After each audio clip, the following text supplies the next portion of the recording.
Mbanje kubasuhuza mwe muri iki kiganiro cyacu cy'amategeko cy'uyu munsi. Uyu munsi turahera ku gisakuzo kigira kiti mama na nyoko bapfaga iki. Abakera bashobora gusubiza bagira bati akayuzi ko mu rubibi, mu gihe abubu bo bashobora gusubiza bagira bati amashami y'igiti cya avoka yarenze igipangu cy'abaturanyi. Mu kanya gato turaba dusobanukiwe iby'iki gisakuzo. Ngende Kayigi Kajuga Leon. Kiriya gisakuzo kiratuganisha ku nsanganyamatsiko y'uyu munsi irebana n'isangirambibi, ari byo byitwa mitoyenete mu Gifaransa. Ubundi se isangirambibi ni iki? Nk'uko byumvikana, iri jambo rigizwe n'amagambo abiri ariyo gusangira n'imbibi. Bivuga ko hari ikintu kitimukanwa abantu babiri basangiye cyangwa bahuriyeho. Ese mu by'ukuri byaba bisobanura iki? Iri jambo rero, ndavuga isangirambibi, rikoreshwa igihe abantu babiri bahuriye ku rukuta rumwe rw'urupangu cyangwa se uruzitiro. Urugero, ufite umuturanyi mu mudugudu utuyemo, uwo muturanyi wawe akaba yarubatse uruzitiro rubatandukanya, mbese nk'urupangu rw'amatafari ahiye, hanyuma nawe ukaza ukubaka inzu ndetse n'urukuta ku ruhande rw'iburyo. Ariko ibumoso ntugire urukuta uhubaka, kuko umuturanyi wawe aba yararwubatse mbere yawe, kandi nta mpamvu yo kubaka inkuta ebyiri zitandukanye, kuko mwese mwakoresha urukuta rumwe muhuriyeho. Iyo bimeze bityo, hari abahita bivugira ko bari mu nyungu. Ibaze nawe kuza ugasanga umuntu yarubatse urukuta rw'urupangu rubagabanya, hanyuma wowe ukaza ukarufatanya n'urwawe rukaba rubaye urwanyu mwembi, kandi yararwubatse wenyine. Ese ibi siko bimeze aho iwanyu mutuye? Uretse urukuta tumenyereye ko ruba rwubakishije amatafari cyangwa se amabuye, birashoboka ko rwaba ari n'uruzitiro rw'ibiti nk'imiyenzi cyangwa sipure. Iyo ari imirima cyangwa urwuri bororeramo inka, aha ndavuga ibizwi nka ferme cyangwa se ifamu, inzuri ebyiri zihana imbibi zishobora kuba zitandukanywa n'inzitiro z'ibiti cyangwa se imiferege miremire imwe izwi nk'imiringoti. Abanyamujyi kugira ngo bumve neza imiringoti icyo ari cyo, twavuga ko ari rigore nini ariko zitagenewe gutwara amazi y'imvura nk'uko tubimenyereye, ko ahubwo zagenewe gutandukanya imirima ibiri. Ibyo bintu byose bikoze uruzitiro rutandukanya abantu babiri kandi bakaruhuriraho, nibyo byitwa isaranganyambibi. Mwese nk'uko mubizi, abantu basangiye urubibi bashobora kugirana amakimbirane ashingiye ku mikoreshereze yarwo ubwarwo ndetse n'inkengero zarwo. Ese ubundi iyo bigenze bityo, ayo makimbirane akemurwa nande? Ese amategeko abivugaho iki? Ibi ni byo tuza kugerageza gusubiza muri iki kiganiro cyacu cy'amategeko cy'uyu munsi. Mu itegura ry'iki kiganiro twifashishije ibisobanuro dusanga mu itegeko ryahozeho ryavugaga ku birebana n'ibintu, ariko rikaba ryaravuyeho mu mwaka w'ibihumbi 2019. Aha ndavuga igitabo cya kabiri cy'urwunge rw'amategeko mbonezamubano yerekeye ibintu, ari byo Code Civil Livre de le Bien mu Gifaransa. Twifashije kandi n'amabwiriza ajyanye n'imitunganyirize y'imijyi n'imyubakire yo mu mwaka w'ibihumbi 2019, ari byo Rwanda Building Code mu Cyongereza, ndetse n'inyandiko z'abahanga nk'uko twazisanze ku mbuga za interinete nka voisinage.oreca.fr, lemagdelimmobilier.com, coursdedroit.net n'izindi nyinshi tutarondoye. Mbere y'uko nkomeza, buri wese utwumva ufite inzu ikikijwe n'urupangu yibaza ati harya ubundi ruriya rukuta ruri iburyo cyangwa ibumoso by'urupangu rwanjye, ese narwo ni urwanjye cyangwa ni urw'umuturanyi? Ese ndufiteho ubuhe burenganzira? Muri iki kiganiro tugiye kubamara amatsiko kuri ibyo bibazo byose mushobora kuba mwibaza. Icya mbere, ese umuturanyi wawe ashobora kwanga ko musangira urukuta rw'urupangu rubatandukanya? Igisubizo aha ngaha ni oya.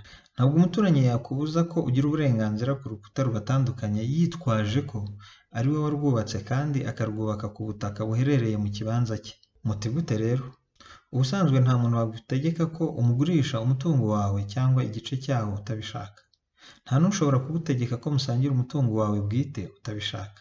Ariko rero, ku birebana n'urukuta rw'urupangu rutandukanya abaturanyi babiri, nyir'urukuta ntiyemerewe kubuza umuturanyi we kugira uburenganzira kuri bene urwo rukuta, kuko ruba ruri ku rubibi rw'ibibanza cyangwa amasambu yabo abangikanye. Icyakora, kugira ngo umuturanyi ubishaka agire uburenganzira kuri urwo rukuta, hari ibyo agomba kubanza kubahiriza. Tugiye kureba ibyo ari byo. Kugira ngo tubyumve neza, mureke twifashishe uru rugero. Niba Yohani yarubatse inzu, akubaka n'urupangu impande zose uko ari enye, ni ukuvuga iburyo, ibumoso, imbere n'inyuma. Noneho hashira igihe gito, umuturanyi we witwa Yakobo akubaka inzu iburyo bwe kandi nawe akubaka urupangu ndetse akanifuza ko rufatana n'urw'umuturanyi we Yohani wubatse mbere ye.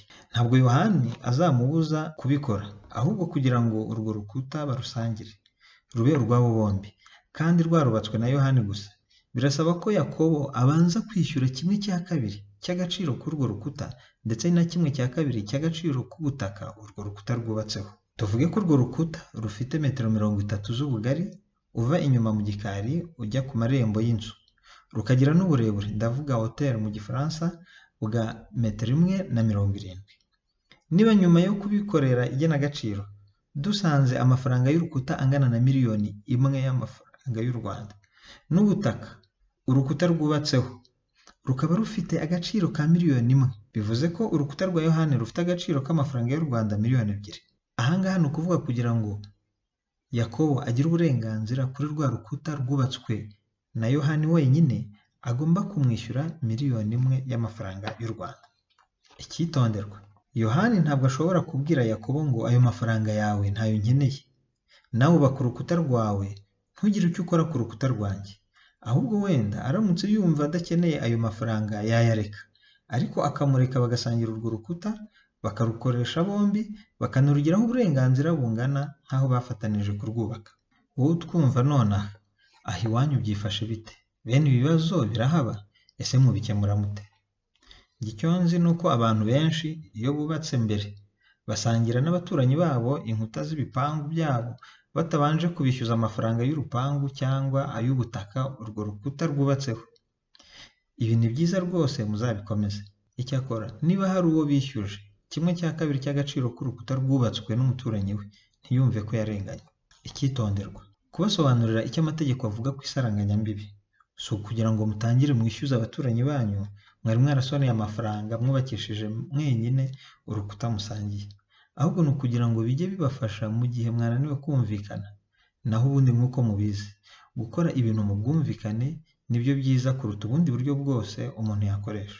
Ikindi dukwiye kumenya ni uko nubwo ntawemerewe kubuza umuturanyi we gusangira nawe urukuta rwubatse ku rubibi, utaragize uruhare mu iyubaka ry'urwo rukuta we afite uburenganzira bwo kwiyambura ubwo burenganzira bwo gusangira na mugenzi we urukuta rugabanya ibibanza byabo byombi. Urugero, Yakobo ashobora kubwira wa muturanyi we Yohana ati, nta miliyoni y'amafaranga y'u Rwanda yo kukwishyura nifitiye, kandi ndumva n'urwo rukuta ntarukeneye cyane. Aha Yakobo ashobora guhitamo kutubaka urupangu mu isambu ye, cyangwa se yarwubaka akirinda kugira icyo akora kuri rwa rukuta rumutandukanya na Yohani, kuko iyo bimeze bitya baba batarusangiye. Aha Yakobo ntiyemerewe no gutera umusumari kuri rwa rukuta rwubatswe na Yohani, ndetse ntiyemerewe no kurushyiraho n'umugozi wo kwanikaho imyenda. Ibi byo murumva ko bikomeye. Icya kabiri, ese ni ubuhe burenganzira abasangiye imbibi bafite ku rukuta bahuriyeho? Abasangiye urukuta bafite uburenganzira bwo kurukoresha no kurwubakaho izindi nyubako. Twifashishije rwa rugero rwacu rwa Yohani na Yakobo, twavuga ko Yakobo nyuma yo kwishyura Yohani 1/2 cy'agaciro k'urukuta rwubatswe na Yohani, afite uburenganzira bwo kuba yanarwubakaho inzu nka annex, ndetse na Yohani nawe ashobora kubikora. Buri wese afite n'uburenganzira bwo gufata neza uruhande rw'urukuta ruherereye iwe. Ashobora nko kurusiga amarangi ashaka, apfa kutarenga ngo ibikorwa bye bigere mu rugo rw'umuturanyi we. Ariko nanone afite n'inshingano zo gusana ibyangiritse kuri urwo rukuta. Iyo urukuta rusenyutse ku mpamvu zo gusaza cyangwa rwangijwe n'ikintu icyo ari cyo cyose kidatewe n'umwe mu barusangiye, bose bafatanya kurusana ku buryo bungana. Ariko iyo hagize icyangirika ku rukuta rusangiwe bitewe n'amakosa y'umwe muri bo, nyir'amakosa niwe wenyine urusana, kandi bagakomeza kurugiraho uburenganzira bungana na nyuma y'uko rusanwe n'uwarwangije wenyine. Ikindi cyitonderwa, iyo umuntu agiye kubaka inyubako zifata ku rukuta agasanga ari ngombwa kubanza gusana cyangwa kongera uburebure bw'urukuta cyangwa guhindura ibikoresho urwo rukuta rwubakishije, bitewe n'uko aba ari we ubikeneye, abikora ku mafaranga ye wenyine, yarangiza agashyiraho n'izo nyubako ashaka. Ariko rero iyo wa muturanyi we nawe ashatse kugira icyo yubakaho kandi we nta ruhare na ruto yagize mu isanwa ry'urwo rukuta, agomba kubanza kwishyura uwarusaniye 1/2 cy'amafaranga yakoresheje. Kuri rwa rugero rwacu tuvuge ko Yakobo ashatse ko urupangu rugira metero 2 z'uburebure kuko rusanzwe rufite metero 1.70. Ibi akaba ashaka kubikora kugira ngo yubakeho annex, akabikora wenyine, ntazishyuza Yohani. Ariko nanone Yohani nawe ntabwo azaba yemerewe kugira icyo yubakaho hejuru ya metero 1.70 basanzwe basangiye. Niyifuza kuzamura inyubako ze ngo zigere nko kuri metero 1.95, azabanza yishyure Yakobo 1/2 cy'amafaranga yakoresheje avugurura urwo rukuta ubwo yaruzamuraga akarugeza kuri metero 2. Tubonereho twibutse ko amabwiriza ajyanye n'imitunganyirize y'imijyi n'imyubakire ateganya ko ku hantu hagenewe guturwa urukuta rw'urupangu rutagomba kurenza metero 2 z'uburebure, kandi ko urukuta rw'imbere ku marembo 50% by'ibikoresho rwubakishije bigomba kuba bituma mu rupangu imbere hagaragara. Mu Cyongereza baragira bati shall use materials that allow at least 50% transparency. Muri make, ibipangu byo muri quartier zituwemo bigomba kuba bikoze ku buryo umuntu witambukira ashobora kubirebamo imbere ku buryo bworoshye, ndetse n'abari mu rupangu imbere bakaba bashobora kureba hanze yarwo bitabagoye. Mbese inkuta z'ibipangu by'amazu atuwemo ntibikwiye kumera nka gereza. Tuba dusubikiye aha iki gice cya mbere cy'iki kiganiro kirebana n'isangirambibi, tukaba tubararikiye kuzakurikira n'igice cyacyo cya kabiri, aho tuzarebera hamwe ibirebana n'uburyo bigenda iyo hari uwagize ibyo yangiza mu gihe asana urupangu rwe, kureba uko inzitiro z'ibiti byera imbuto zisangirwa, uko bigenda iyo havutse amakimbirane atewe n'uko hari igiti cyera imbuto cyagabye amashami kikagera mu rupangu rw'umuturanyi n'ibindi. Ntimuzacikwe rero. Mwakoze kubana nanjye muri iki kiganiro. Njye na Kayigi Kajuga Leon, mugire amahoro y'Imana.